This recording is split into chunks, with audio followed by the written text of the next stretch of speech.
In this video, I'll help you guys make a merchanting plan for 2017. It's a bit later than promised, but I'm giving out a ton of free advice, so I appreciate that nobody complained about that.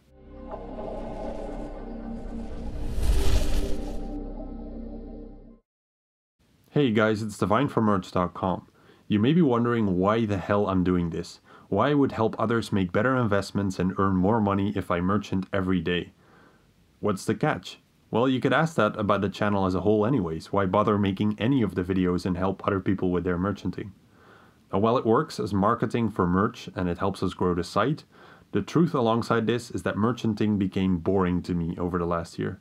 The first half of 2016 was fun, but extremely predictable, as I already showed in my wealth management guide and 2016 investment plan. As for the second half, I don't even want to think about it. I did well profit-wise, that's not a problem, but I didn't really enjoy any of it other than the stashes Warhammers that I did, and I also didn't feel like many other people enjoyed it either from everyone I spoke to. Now, from everything we've seen about 2017, it looks like it'll be a less predictable year. At least that's JX's ambition. They stated that they want to surprise us more often, which is kind of like a pendulum that keeps swinging between telling us too little and telling us too much. It just keeps swinging back and forth over the years. I for one welcome this approach, as from my experience, updates were always best in the game when they didn't need to hype them so much in advance to keep people playing. Surprising people also doesn't necessarily mean that you can't find out which updates are coming up. It just means it's harder. If you look at the 25 will profit I logged in 2013, about half of that was from finding out updates before others and investing early. There wasn't really any rocket science behind it, it was just a lot of searching, finding out which updates were coming up, and then making the right decisions as to what was going to be the best item to invest in. Now, if you're right on top of your merchanting, then don't expect anything new from this video. If you're not, then this is your chance to level the playing field and spend more of your time finding out about future updates rather than fixing your basics. You could argue that if I tell everyone what to do in this video, it's kind of like a self-fulfilling prophecy because everyone will buy stuff up and yes, it'll rise and you'll be right, Divine.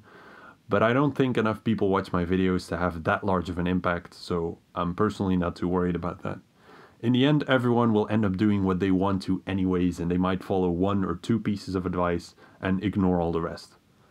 Now, just an important reminder before I get into the merchanting plan, anything that JX announces can change, of course. It's not my job to keep the list I'll make in this video up to date for you. That will be yours. I'm helping you on your way, but I will not be holding your hand. For January, we already know what's coming up. I spoke about potential investments in last week's video. There's a lot of money to be made from investing for hard mode next, by flipping gear and supplies around its release, and also from flipping the new items it'll drop. This will be high risk as always. If you don't know how to deal with the new drops, then take a look at my guide on merchanting new items that could maybe help you with some decisions. On top of that, and this is what a lot of people tend to overlook, next we'll have a lot of regular drops. People camping the boss will mean there will be huge amounts of these regular drops in game in a short period of time, opening up long-term investment opportunities because after a while people just stop going to the boss. So if you don't plan to kill this boss yourself, then watch some streams and figure out as soon as possible what the common drops are and if it's worth investing in any of them.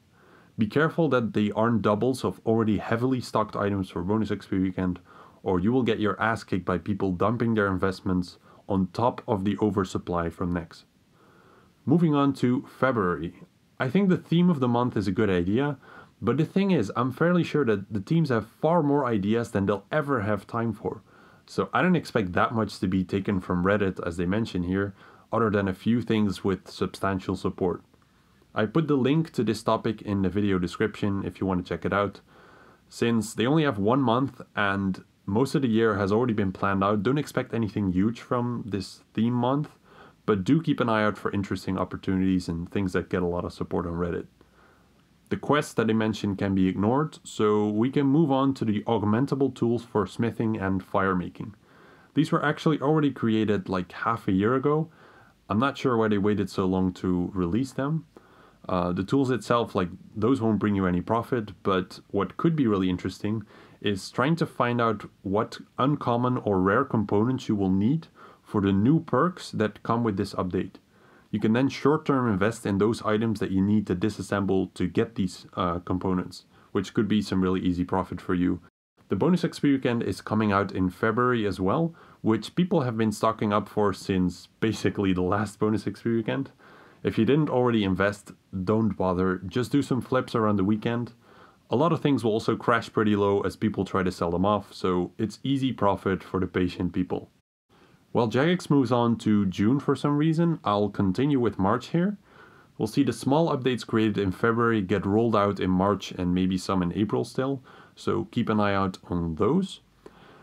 The main update for March is the clue scroll update, which can get delayed as they stated here. Luckily for us, this is not an update that we need to hold anything for, which is my main point about this update as a whole. I would strongly recommend against holding any clue items at this point, especially dies and third age.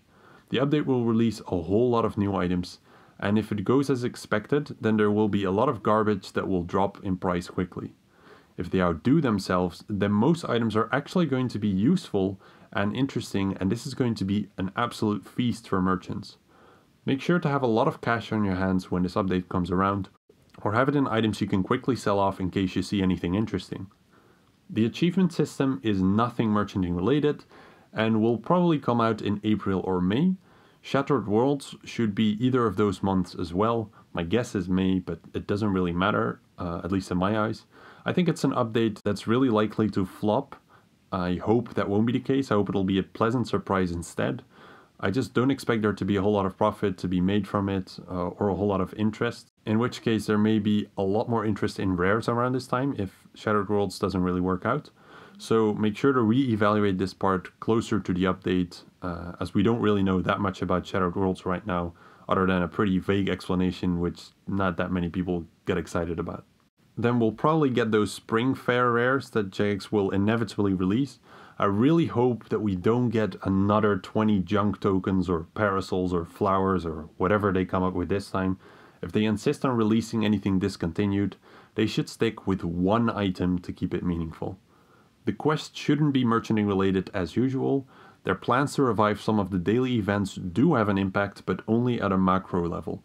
If a lot more people get part of their XP from events instead of gathering or using supplies, then in the long term that decreases the volume of those items. Then we go to June, when Menafos City will be released as the first expansion. The tomb raiding one is one I will be watching. There's a chance that it's poorly balanced reward-wise upon release, which opens up some investment opportunities when they fix it. Now the real deal is obviously about 120 Slayer though. I expect that they will have learned from the mistakes of the last high-level mobs and release some much better things here. Definitely make some solid investments in gear and supplies for this in time, and keep money available to flip the new items that are dropped. Those updates will keep us busy until September, when the next expansion comes out and the mining and smithing rework soon after. What's interesting is that if we look at the list of updates the players voted for, the majority that was confirmed to be released in 2017 is actually already in the schedule here.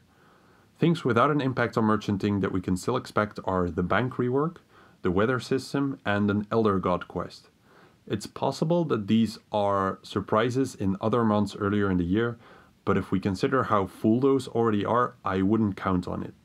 In the end, it doesn't matter for merchanting anyways. Even if they happen earlier, they shouldn't have any merchanting impact.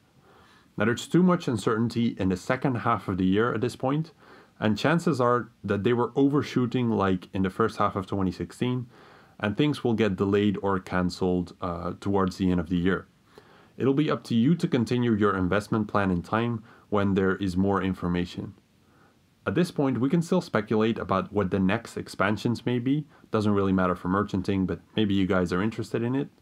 Judging by the way they wrote about them, Jagex already knows what they want to do for both of them.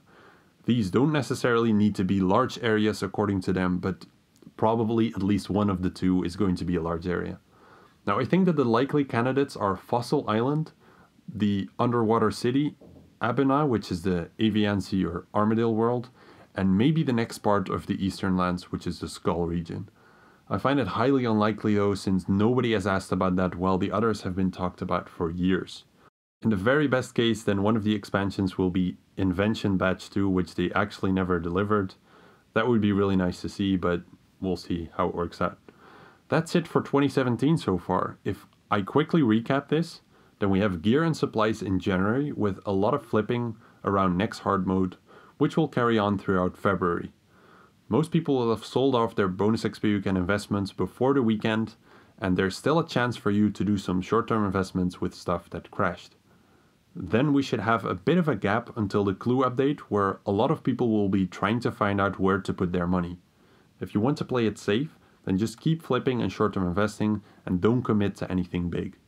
Keep your money available to flip rare new treasure trial rewards, and before this starts to blow over, invest in rares. Sell most of those before the rest does and prepare for 120 Slayer investments.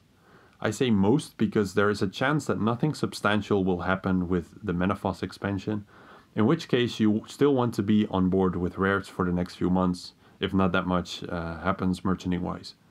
If the update is successful, on the other hand, it won't negatively impact rares much either, so you won't lose much money from that. So consider it a bit of an insurance.